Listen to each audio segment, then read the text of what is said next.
What is good, people? Hope you enjoyed those words from our lovely admin container. But we are back to you with Game 2 of Week 5 of the Guilty Gear Strive Team League. I'm C-Fresh. I'm joined by my boy, Salte Boy. How you doing tonight, man?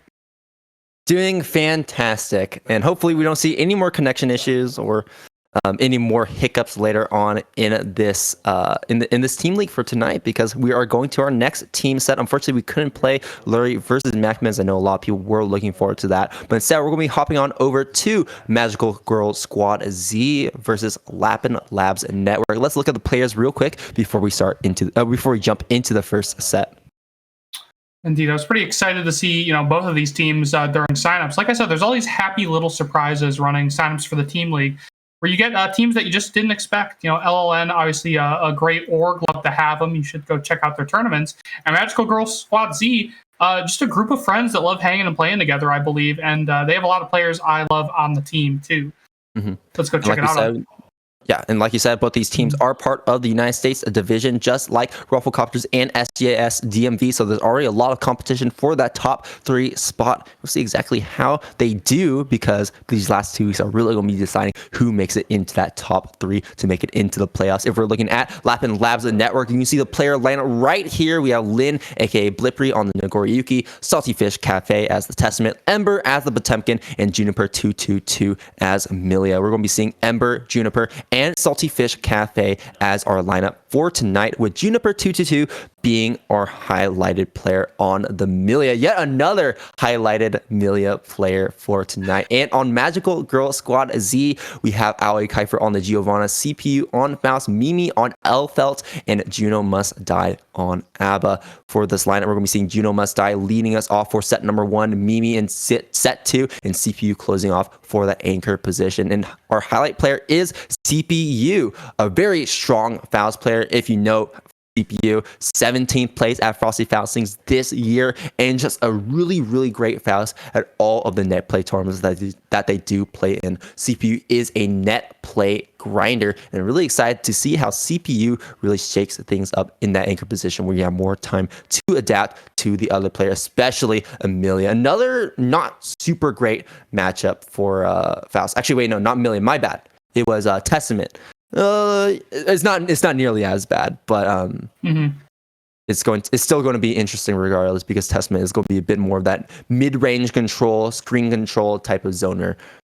So we'll see exactly how those play styles really mesh together. Mm-hmm. I mean, speaking of matchups, you're seeing in set 1 out here, we're gonna have Ember on the Potemkin versus Juno on ABBA. Honestly, I don't know what to think here. I'm gonna say ABBA wins this, just at a glance, but I feel like Potemkin's been buffed roughly 40 patches in a row, and I think the pop mains are finally starting to feel it. I know we've seen a lot of high-performing Potemkins out here in the league as well, so I'm very interested to see what these two know that I don't. They are much better at the matchup than me, so we'll see who comes out on top of that one.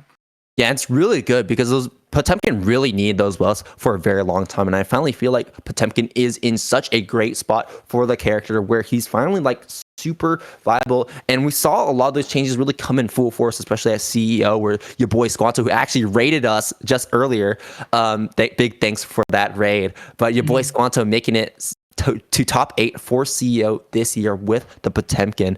And you also had Snake Eyes early on, really paving the path for Potemkin by taking first place in Texas Showdown last year. So a lot of Potemkin players on the rise, and I'm excited to see how Ember really utilizes those new tools and those new buffs to her advantage in this set. I think the biggest one that a lot of people have been pointing towards was that Heavenly Potemkin Buster buff, but I'm not sure if we can really utilize it all too much, because ABBA isn't really a character that jumps a lot on you. Mm-hmm. I'm interested if you can grab her out of her hop. I don't know. I mean, I've seen people getting grabbed out of crazy stuff with new Heavenly. Amelia, we're starting off with the Kara back and Mega Fist to get that early advantage here in the round start, and the white wall assault for the hard knockdown. That's going to be common. You're going to be seeing from Potemkin, where you go for those longer reaching buttons, and then you have to decide, okay, how do I want to knock the other player down? Sometimes Heat Tackle doesn't reach far enough where we can actually get that to hit. Honestly, it's hard to say what an early lead means against ABBA, because as we all know, she is simply biding her time to do some evil shit to you, like what we just saw. Love that reset of the meter there as well. They're going to come back in Jealous Rage. Oh, looking good. Very tough. Ember hanging on the burst here. I think that's probably the right play. Oh my god, I can't believe we got a second wall break. Yeah, and look at that lead. Oh my god. That was crazy. Like you said, you know, the lead doesn't really matter that much when once ABBA gets into that jealousy mode, everything changes. It's so scary. I mean, I think in the first couple of weeks of the character, you know, we all thought that managing that was going to be the story of the character. But frankly, everybody left playing ABBA just seems to be so good at keeping it on all the time. It's so horrifying to deal with these experienced ABBAs now. You see with combos like those, she is able to keep that gauge so high and then enter wall break with the hard knockdown and Jealous Rage still on. God, like how? Unmatched aggression here. Super offensive, super defensive as well. That's another key factor. And yeah, just really well played here. Yeah, we see a Jealous Rage and, you know, strong attacks like Danze just making it so difficult for Ember to play, I think, the slower paced Potemkin game that she wants to play. And also, when you think of defensive mechanics for Potemkin, you think of system mechanics, because Potemkin doesn't really have a lot of inherent defensive mechanics that they can use to their advantage. And we had to really rely on stuff like flawless defense, deflect shield, or white wall assault, which did get a slight nerf. But when you think about it, can white wall assault really do too much against ABBA pressure? That is just so offensive, and especially if we're using Danze on pressure as well, that's just going to eat that white wall assault for breakfast. I mean, I think ABBA is, once again, one of those characters that you just have to suffocate. You can't let her get a tension lead or a rage meter lead on you like this. Otherwise, it could be curtains, you know? And that's very difficult for Potemkin, who often, you know, he doesn't get the movement he necessarily wants. His normals are pretty darn good, but if you just run away from him and you want to transform, you probably can.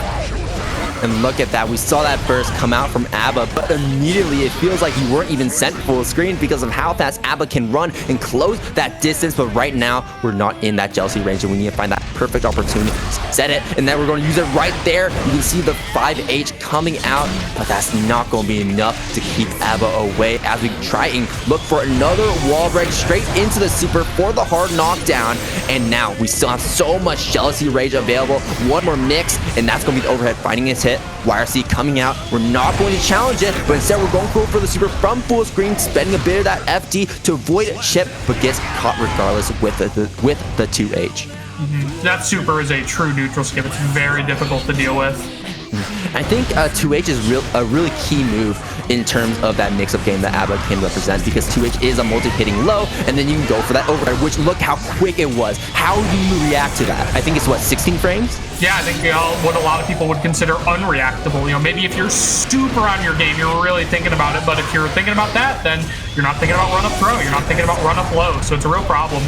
Yeah, for sure. And we see that run up overhead coming in full force yet again. Ember actually blocking it high, but cannot block the remaining mix afterwards, as ABBA is just so plus after all of these mix-up options. When does it end? It ends when Jealousy Rage ends. But so far, we've been doing such a great job at managing that Jealousy Rage, where they don't really feel like they're set back all too much. Yeah, if they manage to get a hit, no matter how low that Jealous Rage is, a lot of ABBAs have gotten so good at routing into something to keep that meter high, which is, as you've seen, incredibly scary to deal with. Like, I think Ember's done a pretty decent job in the neutral at trying to check ABBA, but when she can stay in Jealous Rage that long, all she needs is a couple of hits, and, you know, your options are a bit limited as pot in that respect. And you have so much health as well, but that health just gets absolutely decimated in the face of Jealousy Rage ABBA. I was gonna say, imagine if that was Milia.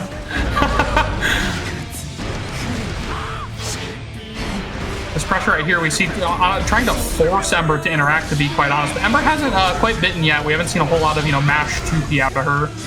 I like how we rooted those block strings as well. Look how much Jealousy Rage we built up from just using those moves. And we saw we tried to go for that 2H, or 2S, sorry, anti-air, but can be quite difficult because it is very vertical. It doesn't really have a lot of diagonal reach, but we don't have to worry about it right now because we're going for this wall break with the super and putting Juno back into that Jealousy Rage activation here. Burst coming out from Ember, trying to stay alive. There's the super coming in. Neutral skip. We can just run up right now. And then we're going to run up with the overhead, finding the hit. And that's going to be a wall break into the round win yet again as we take that round and bring ourselves to set point. I think another thing, another story we told. Oh my God, the first pop buster of the set. You'll love to see it and grabbing that step dash. 2D coming in, getting the hard knockdown. Try to go for the pop buster yet again, but Juno going for that jump, the clash with the JD, and we can go for the wild assault into the jealousy mode activation. You can see the Ember trying to challenge it, but gets counter hit as we are low crush. Juno looking good with the Kara Danzai combos as well. Definitely a bet on this character, even though they're quite new.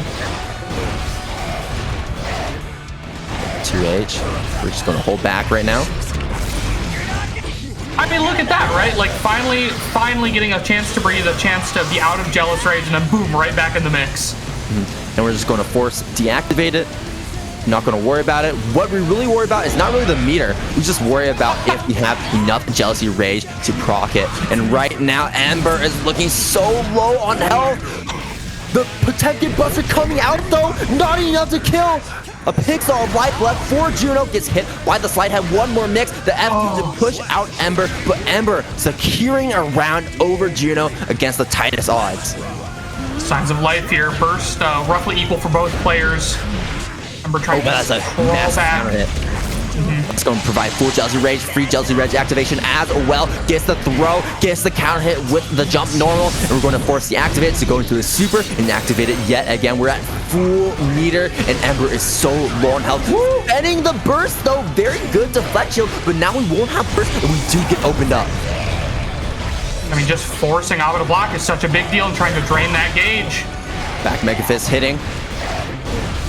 Ember holding onto a bar of tension here. Let's see how they get it done. Oh, that could have been a big punish, but Ember not quite ready for that. The Danzai coming in, and Danzai yet again, because why not? How are you supposed to punish it? We're just doing Danzai after Danzai, hoping for a chip kill or hoping for one of those hits to finally land. And that's exactly what happens as Juno takes it 3-0 over Ember in such commanding fashion. So brutal, so hard to be patient in those situations, but great display from both players here. Love to see a Potemkin out here, and also one of our rare Abbas. I think we have a couple floating around, and well, I gotta say, I would not want to run into Juno. She just did pretty darn good there. Yeah, that was just so tough at the end right there, where you can see just Ember like a deer in headlights, unsure of what to do with like 4 Danzais in a row, because really, what do you do, right? You can probably whip punish. It's not it's not very easy, especially at that range. Like, what buttons can Potemkin press where can actually punish those Danzais? And we're just going like Danzai after Danzai after Danzai, and if you miss time just a bit, just a sliver, boom, counter hit, and that's exactly what we saw to close it off. We've all been there. There's plenty of it's the Great Wall. What do you do? There's plenty of moves in Strive that are like that, like Slayer 2H, right? Like, people, it's like minus 1 trillion on whiff. It's like 30 frames of recovery or whatever, but it's still so scary to whiff punish precisely because of the consequences of getting hit. It really, really affects your hands. It affects your decision making. Absolutely. But that was the first set and the first point going to Magical Girl Squad Z. But now we're going to be jumping over to the second set, which will be between Juniper 222, which was the highlight player for Lapin Labs Network, with the Milia versus Mimi. And Mimi will be representing the Alpha. I saw a lot of people rooting for Mimi in the chat right now. A lot of people looking for the L-Felt gameplay. I see Kopi there. I saw all these people bet their whole life savings on set 1. I have no clue what they're betting with on set 2. I suppose if you won on set 1, you got double your life savings now. So best of luck to you. And right now, nobody is voting for Juniper. Come on, y'all. We got to get those lines up. Yeah, Milia players 100% on Mimi. You're not getting any profit. Milia players have they destroy me emotionally. You know how hard it is to write a rule set for Milia players? Like, 3 or 4 of our rule changes have been the direct result of Milia players becoming the league protagonist and just like putting a whole team on their back. Solo queuing with the team. It's not even a team game anymore. The team league doesn't matter. You'll see when playoffs come around, but our old playoff rule set used to allow for a bit of a solo carry, and we definitely want to take a look at that. And I don't think it's a coincidence that both times it was Milia players. Oh, we don't talk about that. We don't talk about the we do not bring it up. Because we made you stay up like 5 hours. I forgot. Yeah, we definitely. I had nightmares about that. We put Salte through some stuff trying to cast some of these incredibly long sets. But all of it is for this really refined version of the team. Like, we're here in season 2, and honestly, it's the best as it has ever been. So many sponsors giving so much pricing to all the players that are involved, and the format is just. I mean, if you've ever read the Google form, man, it is just a masterpiece on how they're able to piece all of this together and make it work as well as it does. But right now, let's see who can make it work super well here in this set as we find a counter hit immediately with that close slash, and that's going to be putting Juniper immediately into the corner. And Elfo kind of has a similar situation to Abba, where her mix can be pretty unreactable, especially that overhead. And both characters here without great options to match or reversal out of each other's pressure. Sort of the normal one, system mechanics in a lot of cases. Drop a bit of a combo drop here and there, though. We saw that 6P attempt trying to knock Juniper out of the air, but Millia is such an airborne character, such a mobile character, that trying to really challenge her in the air can be quite tough. 2K. Yeah, I'm interested in what the Elfo game plan would be, because of course her best mix is going to be on the ground. So you, like I said, establishing a game plan against Millia, you first have to get her to the ground. You got to make her stop moving. Iron Bear going to the other side. And there's a lot Elfo can do. Basically just a Build-A-Bear in terms of pressure, where you can kind of go for an overhead, go for a low, just keep on pressure resetting you, or go for those cross-ups as well. She can kind of just do anything she wants. Yeah, I'm very interested to see the Elfo players shine. I know we were already talking about 2 Jelly-ish, I believe, last week on the Elfo. They're all getting used to some of her new changes. I believe her H Fireball's improved and lets her do some interesting DP bait stuff. So we'll see how that shakes out and how these Elfo players continue to learn and improve with the character. Yeah, we're not really seeing too much of those fireballs either. We're just being very aggressive, keeping Millia locked down, and that's really just the game plan, because we saw before what happens when you let Millia have some time to breathe.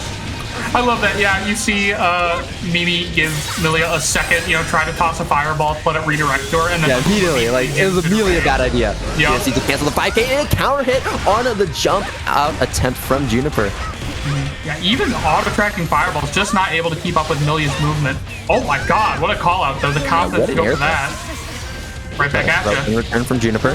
This should be a wall break if we chose to go for it, but no, instead we're going to go for that burst. Gets hit by the hair car, one more mix. I love that we went for a chicken block right there, so we didn't have to worry about the overhead or cross-up mix there. And the 5P, that's going to be enough.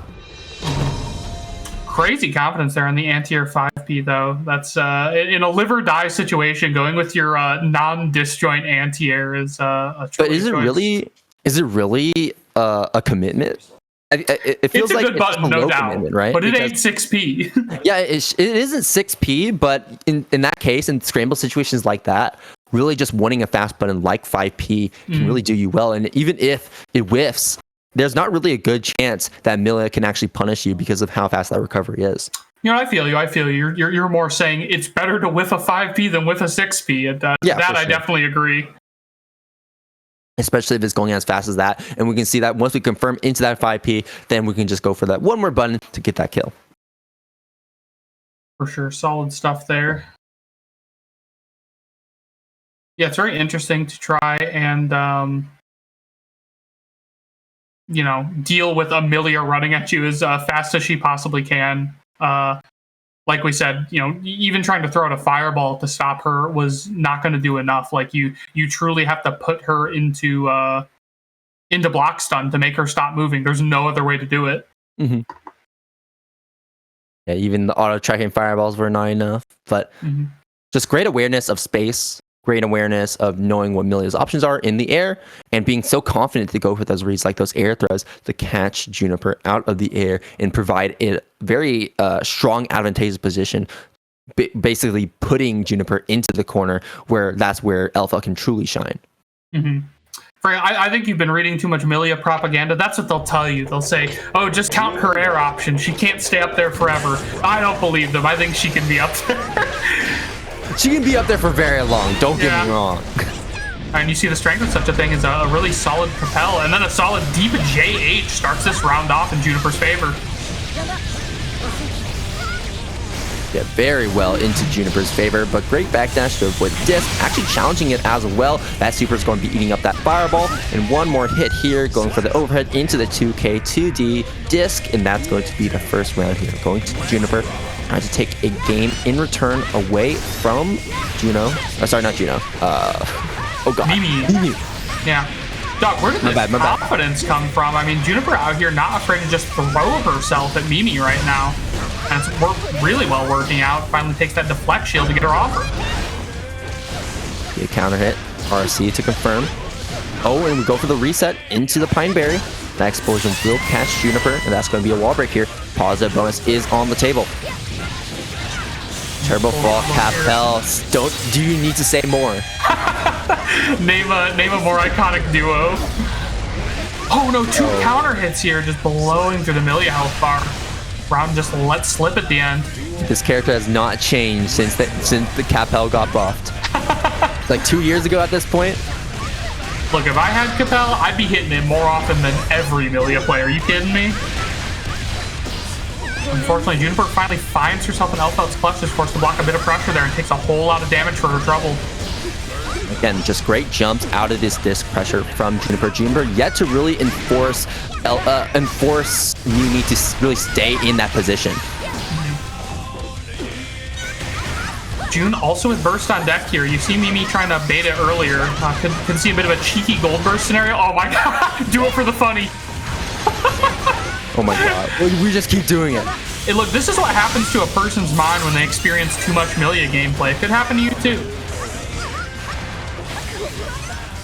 Alright, RC, and there's the cross up. Want to be catching out Mimi right there. And I think something that Mimi could have probably gone for was maybe a deflect shield or a faultless defense. Especially on that ender right there, the Lust Shaker, because Lust Shaker hits so many times where those push block moves are super effective against that, and actually would have prevented Millia from going for that cross up there. That's another really common piece of Millia counterplay that the Millia players will tell you themselves, like especially if you FD just the first hit of her pressure, just for the small investment of FDing the first hit of her pressure, it makes a whole lot of some of her more tricky stuff a lot more difficult. Yeah, a lot of multi-hitting moves that really get affected by that pushback. We talked about it earlier in the previous set with Bad Moon, where Bad Moon can get pushed back so far. And we also talked about it a bit before with the close slash as well. So keeping those in mind can be really critical in preventing Millia from actually going for these 8-way mix-ups she's so notorious for. I really do love this aggression that we're seeing now out of June. I think it's working out in her favor. I don't think we've seen Mimi be super clean at the anti-airs, but the risk is that, when she finally does catch it, she can do that to your health bar. Absolutely. Going to be blocking the meaty, but gets hit by the low. Charge just trying to squeeze as much damage out of this combo, and that is plenty to kill a single 5P, giving her the devil horns there. That's going to be the round going to Mimi, looking to take another game here. Big counter with that JH, however. But another jump out. Once again, Juniper has yet to really make Mimi scared of jumping in the corner like that. I just love to see, like we were talking about so many rounds ago, that low committal anti-air in the 5P. Great use of Mimi to get out of these situations. Get her right back into one. Jump up yet again, doesn't have to worry about the mix. Counter it. Gonna FD all that, and look at that push block. June really doing a great job holding down the corner here, and I think that wall damage plus the winger is going to do it. Oh yeah, more than enough, evening up the rounds here in game number 3. But right now, Mimi does have that burst advantage. Will it come to play? We will see. Elfeld can be a pretty high damage character, especially against Millia. But the first counter hit will be going to Juniper, going for the turbo fall mix. But once again, another jump out from a Mimi, completely ignoring the mix, trying to go for the Pineberry setup. But Juniper is just jumping out instead, giving a little bit of room, and is able to get out of that corner so efficiently and actually get this wall break against Mimi as well. The winger to get the hard knockdown, and we have positive bonus on the table. One more hit against Mimi. Mimi has to play perfectly if we want to take this round. The BRC has a pause button. That was so smart. What an insane anti-air, too. I would not have had it in me to go for it. I am not Mimi, hanging on by a thread here, but still hanging on. to the FD, trying to push Alpha back. The Wild Thought to keep this pressure going. And we find the overhead connecting. Another connection with the low and a burst coming out from Juniper, resetting us back to neutral. We have some meter on hand, but that trade, we saw we trying to go for the anti-air, maybe a 5P like we were talking about before, but there comes in the problem with 5P where it is not upper body invincible and can lose to those jump attacks that we saw right there. Oh my God. Bless you, Lord Knight pulling up with a big raid of 326. Oh, once again, let's go.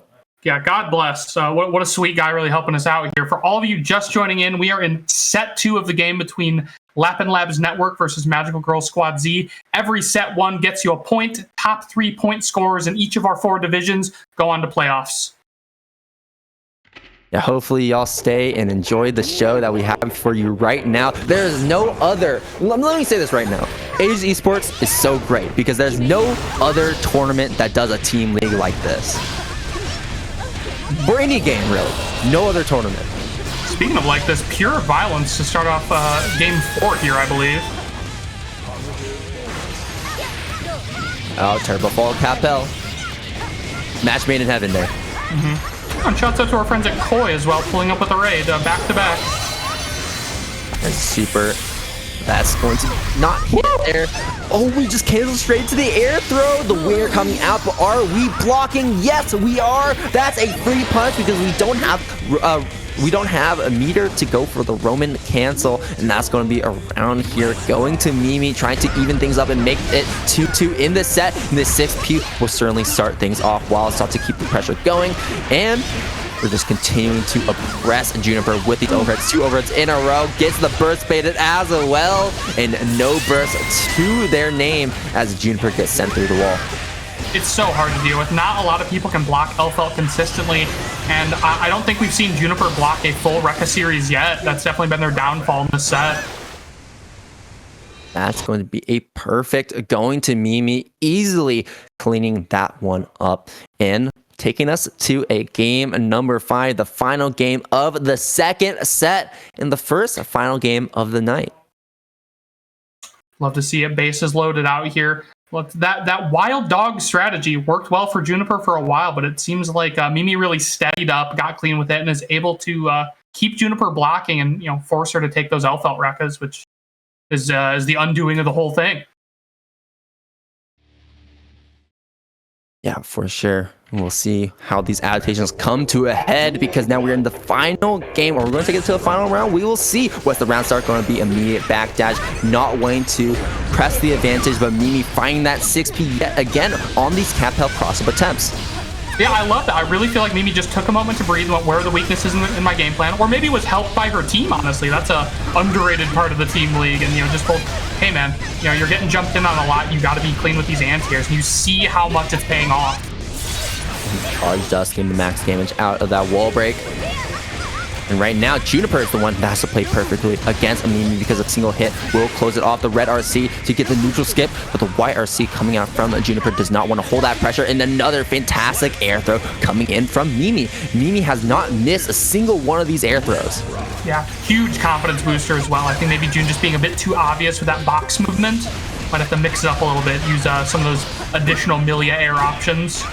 Conversion as well, ending the combo early so that we can more pressure. And throw coming in against Juniper. The confidence from Mimi is unmatched, blocking the gold burst. No positive bonus for you. And now Juniper is out of that burst, completely out at 0. But both players are also at 0. And the 6P coming out yet again. The confidence from these anti-airs on the mix-up attempts from Juniper is just unmatched. A trade. I think that was another 6P attempt. Oh my god, 5D not blocked, and the RC makes the conversion. You're going through the wall and dead. And what a conversion indeed as Mimi takes it over Juniper and takes the set 3-2. A nail biter coming down so close, but Mimi was the one to come out on top.